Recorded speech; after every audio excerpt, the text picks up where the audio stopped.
49 सीटों पर आज वोटिंग 7 बजे से शुरू होने वाली है। उत्तर प्रदेश की 14 सीटों पर मतदान जो है वो होना है। महाराष्ट्र की 13 सीट, पश्चिम बंगाल की 7 सीट पर मतदान सुबह 7 बजे से शुरू हो जाएगा। बिहार की 5 सीट है, झारखंड की 3 सीटों पर वोटिंग होगी। ओडिशा की 5 सीटों पर आज मतदान होना है। जम्मू कश्मीर और लद्दाख की एक सीट पर आज मतदान होना है। तो कुल 49 सीटों पर आज वोटिंग होगी। आधे घंटे का वक्त बचा है और सुबह 7 बजे से शाम 6 बजे तक के लिए मतदान आप कर पाएंगे। अगर आपके क्षेत्र में मतदान है तो सुबह सुबह ही वोट कास्ट करने के लिए निकले, क्योंकि देखिए गर्मी बहुत ज्यादा है। ऐसे में टाइम्स नाउ नव भारत अपने सभी दर्शकों से अपील करेगा कि अपने मताधिकार का प्रयोग जरूर करें। आज 5वें चरण का मतदान है। आपके इलाके में अगर वोटिंग है, मतदान है, तो पहला काम यही करें कि जाएं और अपना वोट कास्ट करें। गर्मी बहुत ज्यादा है, ऐसे में आपको अपना ख्याल भी रखना होगा। तो अगर सुबह सुबह आप पोलिंग बूथ पर पहुंच जाएंगे और अपना वोट कास्ट करेंगे तो ये आपके लिए भी बेहतर होगा। लेकिन अपने मताधिकार का प्रयोग जरूर करें। हमारे तमाम सहयोगी इस वक्त ग्राउंड जीरो पर जो है वो मौजूद हैं। एक एक करके सबका रुख करेंगे। फिलहाल लखनऊ चलते हैं। हमारे सहयोगी रविकांत राय लखनऊ में मौजूद हैं। राजनाथ सिंह मैदान में है, high profile seat Lucknow. Ravikant, जरा बताइए इस बार लखनऊ की जनता क्या कहती है? कैसे वहां पर आपको लोगों से बातचीत की होगी आपने? कैसा वहां लग रहा है कि लखनऊ में क्या चेंज हो सकता है? क्योंकि राजनाथ सिंह की प्रतिष्ठा भी दांव पर लगी है और गर्मी भी बहुत ज्यादा है। ऐसे में अगर वोटिंग परसेंटेज ना बढ़े तो उसको कैसे आप देखते हैं, जरा बताएं। देखिए श्वेता, इस वक्त मैं लखनऊ में हूं और लखनऊ की सीट हाई प्रोफाइल है, क्योंकि उत्तर प्रदेश के पूर्व मुख्यमंत्री, तत्कालीन सांसद और भारत सरकार में डिफेंस मंत्री राजनाथ सिंह यहां से चुनावी मैदान में है। ये राजनाथ सिंह का आवास है गोमती नगर में, और कल देर रात जो है वो यहां पर पहुंचे थे। लगातार वो कैंपेन कर रहे हैं। हमने राजनाथ सिंह से मुलाकात की, उनसे बातचीत भी किया और उन्होंने कहा कि बड़ी ईमानदारी के साथ मैंने जनता को जो वादे किए थे एक मंत्री के रूप में, एक सांसद के रूप में, उस ईमानदारी से सारे विकास के काम जो है वो लखनऊ में कराए गए। मैंने झूठ बोलकर कोई सियासत नहीं की।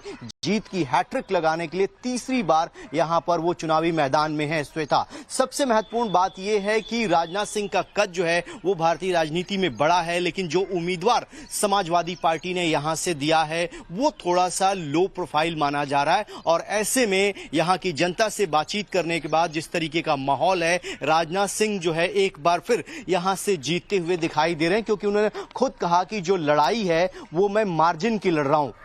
यहां से जीत का मार्जिन कितना होगा वो तय करेगा कि जनता कितना निकलती है अपने घरों से, क्योंकि पोलिंग परसेंटेज थोड़ा सा डाउन इसलिए रह रहा है क्योंकि मौसम जो है एक बड़ी बाधा बन रहा है। बहुत प्रचंड गर्मी है, 47-48 तक टेम्परेचर जा रहा है। लेकिन राजनाथ सिंह इस वक्त अपने आवास पर हैं और यहीं से कुछ ही दूरी पर पोलिंग बूथ है, जब वो अपने पूरे परिवार के साथ लगभग 8:30 से 9 बजे के बीच में श्वेता मतदान करेंगे। लगातार तीसरी बार भारतीय जनता पार्टी ने उनको यहां से चुनावी मैदान में उतारा है। तो एक तरीके से जो सेफ सीटें मानी जाती हैं उन्हीं में से एक सेफ सीट जो है वो लखनऊ की भी है। यहां से अटल बिहारी वाजपेयी भी रहे और उसी लेगेसी को भारतीय जनता पार्टी यहां से कंटिन्यू कर रही है। लगातार तीसरी बार राजनाथ सिंह को चुनावी मैदान में उतारा है। अगर लखनऊ की जनता की बात करें, यहां के मुद्दों की बात करें, तो यहां पर सबसे बड़ा मुद्दा जो होता है, क्योंकि ये अर्बन सीट है, यहां पर डेवलपमेंट मायने रखता है। लोगों को विकास चाहिए। विकास के कार्य वही व्यक्ति कराता है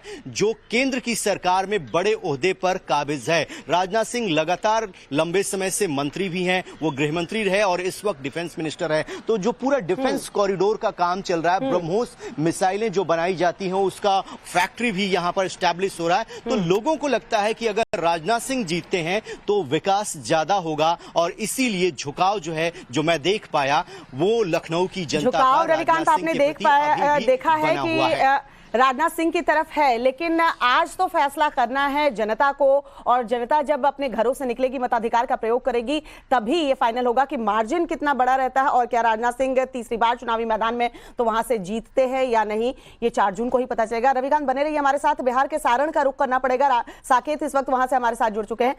साकेत, बिहार में भी हाई प्रोफाइल सीटों पर इस बार जो है 49 सीटों में से चुनाव होना है। बिहार की जनता क्या कहती है? एक तरफ तो इंडी गठबंधन जिस तरीके से ताल ठोक रही है, इस बार क्या लगता है बिहार की जनता मूड बदल रही है क्या इंडी गठबंधन का पलड़ा भारी लगता है या फिर से उसी तरह के नतीजे देखने को मिलेंगे जैसे पिछले लोकसभा चुनाव में देखने को मिले थे?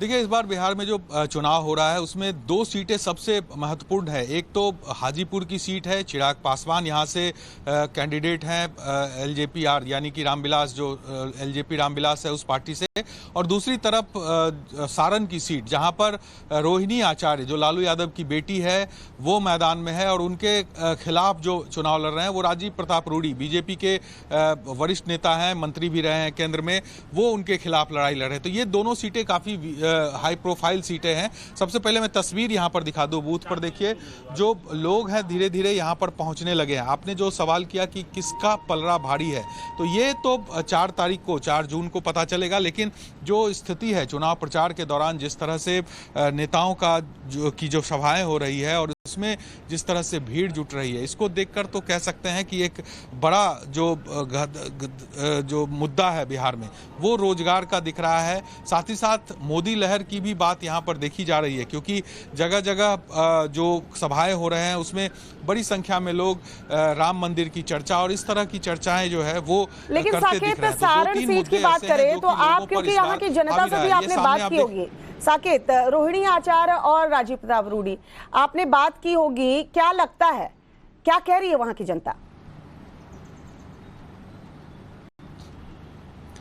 देखिए, वहां पर राजीव प्रताप रूडी 2 बार से चुनाव जीत रहे हैं और तीसरी बार वो अभी मैदान में है जिसमें रोहिणी आचार्य उनके खिलाफ चुनाव लड़ रही हैं। लेकिन इससे पहले भी वहां पर, चूंकि ये लालू यादव की परंपरागत सीट रही है सारण सीट, तो ऐसे में उस सीट पर निश्चित तौर पर लालू यादव का जो एक दबदबा है वो रहा है शुरू से, लेकिन बावजूद इसके बीजेपी लगातार इस सीट पर अपनी जीत दर्ज करते रही है। तो ऐसे में लड़ाई बहुत कांटे की है वहां पर। इससे चलिए देखते हैं, 4 जून का इंतजार करना होगा, लेकिन यहाँ फाइट इंटरेस्टिंग लगती नजर आ रही है।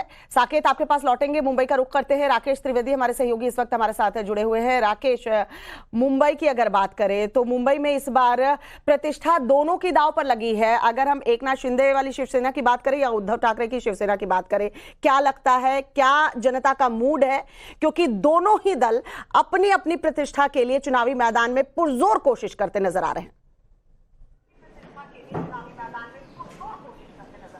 निश्चित तौर पर आज जो 5वें चरण का जो चुनाव होगा उसमें मुंबई की जो 6 सीटें हैं उसमें से 3 सीटों के ऊपर दोनों ही शिवसेना का आमने सामने का मुकाबला है, जहां पर धनुष बाण इस चुनाव चिन्ह का मुकाबला होगा मशाल के साथ। ऐसे में आज जनता आकर के क्या मशाल को वोट देकर के उद्धव ठाकरे दिखाती है या फिर वो धनुष बाण के साथ रहते हुए शिंदे के ऊपर अपना भरोसा जताती है, ये जो है आज ये किस्मत इस ईवीएम मशीन में कैद होगी और इसका खुलासा जो है 4 जून को होगा। वहीं दूसरी तरफ मैं तस्वीर जो आपको दिखा रहा हूं ये दक्षिण मुंबई की है। दक्षिण मुंबई में जहां पर यामिनी जादव की लड़ाई जो है अरविंद सावंत के साथ है, और खास तौर से ये मलबार हिल का वो इलाका है जहां पर कई बड़ी पर्सनालिटीज, बड़ी सेलिब्रिटीज जो है वो यहां पर मतदान करने के लिए आती हैं। जैसे कि अगर मैं आपको बताऊं तो उत्तर मुंबई के जो बीजेपी के उम्मीदवार हैं केंद्रीय मंत्री पीयूष गोयल, वो भी अब से कुछ समय बाद यहां पर आएंगे और अपने मताधिकार का इस्तेमाल करेंगे। मंगल प्रभात लोढ़ा आएंगे। इस इलाके की कई दूसरी जो सेलिब्रिटीज हैं वो आकर के अपने मताधिकार का यहां पर इस्तेमाल करेंगे। ऐसे में जो है मुकाबला काफी दिलचस्प है, लेकिन जनता जो है क्या वो आज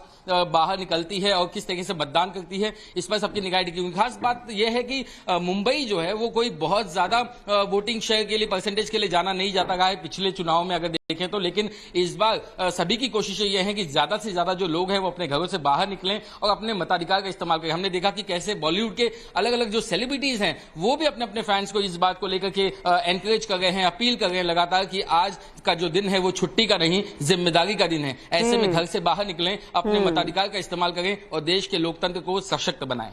बिल्कुल, अब देखना यह होगा कि बढ़ चढ़कर लोग कितना मतदान करने के लिए पहुंचते हैं। हमने देखा है कि कई सेलिब्रिटी ने भी अपील की है कि आप अपने मताधिकार का प्रयोग जरूर करें, और टाइम्स नाउ नवभारत भी बार बार यही कह रहा है कि देखिए आपके इलाके में अगर चुनाव है तो अपने मताधिकार का प्रयोग जरूर करें। यूपी के अयोध्या का रुख कर लेते हैं। मनीष यादव हमारे सहयोगी हमारे साथ बने हुए हैं। मनीष, अयोध्या और राम मंदिर की गूंज तो 2024 के चुनाव में और इसके पहले भी सुनाई देती रही।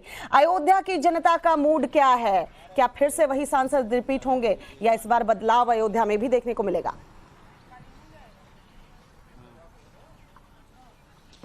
देखिए, अयोध्या महज केवल जगह नहीं, आस्था का केंद्र नहीं है, बल्कि एक विचार है। और वो विचार शासन प्रशासन का हिस्सा रहा है। सरकार ने पूरी कोशिश की है कि राम की जो मर्यादा थी, राम की जो आस्था लोगों के मन में जिस विचारों को लेकर है, वो शासन प्रशासन का हिस्सा रहे, बिना किसी भेदभाव के लोगों को फायदा मिले।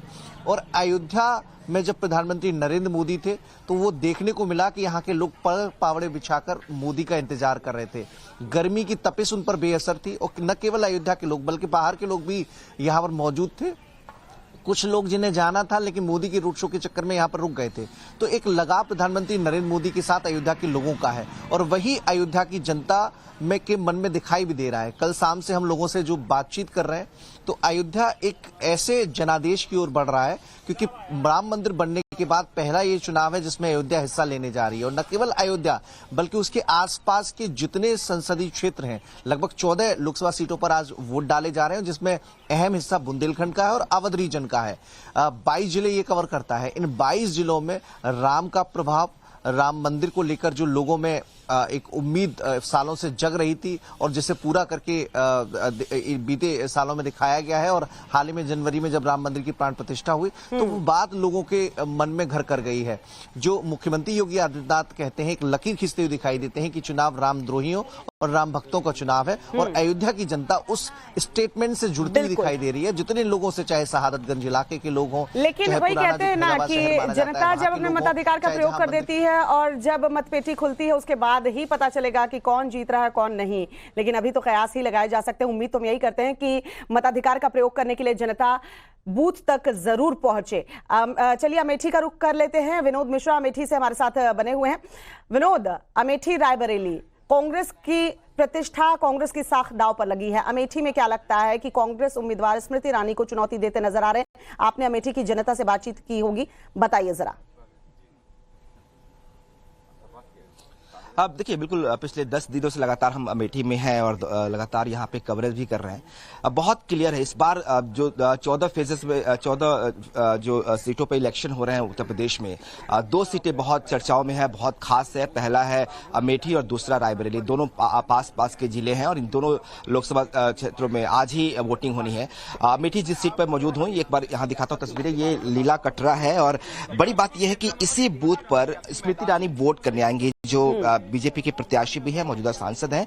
और पहली बार स्मृति ईरानी जो है वो अमेठी में वोट करेंगे। उन्होंने अपना वोटर आईडी कार्ड बनवाया, आधार बनवाया और अब वो अमेठी की निवासी हैं और लील कटरा पे ही उनका पहला वोट है। तैयारियां पूरी यहाँ पे कर ली गई हैं। जो मॉक वोटिंग है वो भी कर लिया गया है। मशीनें पूरी तरह से चालू हैं। कुछ ही देर में 7 बजे का इंतजार किया जा रहा है जब वोटिंग जो है वो शुरू हो जाएगा। रही बात मुकाबले की, तो ये सीट इसलिए चर्चाओं में था कि माना जा रहा था कि राहुल गांधी जो है इस सीट से मैदान में उतरेंगे, लेकिन राहुल गांधी ने जो है वो सीट अपनी बदली और वो यहाँ के बजाय पास का जो लोकसभा है रायबरेली, वहां पहुंच गए। यहाँ पर परिवार के सबसे भरोसेमंद केएल शर्मा को मैदान में उतारा गया। कहा जाता है कि 40 सालों से केएल शर्मा जो है गांधी परिवार के साथ है। तो गांधी परिवार यहाँ पे पोर्ट्रेट कर रही थी ये कि वो भले मैदान में न हो लेकिन परिवार का उनका अपना सदस्य है। और यहाँ पे देखते हैं प्रियंका गांधी की मेहनत कितना रंग लाती है। अमेठी रायबरेली जिस तरीके से उन्होंने डेरा डाल रखा है और चुनाव प्रचार कर रही थी, उसका कितना असर देखने को मिलता है इन 2 सीटों पर खासकर। आप सभी हमारे साथ बने रहिए, आगे भी अपडेट लेते रहेंगे। फिलहाल आप सभी का बहुत बहुत शुक्रिया।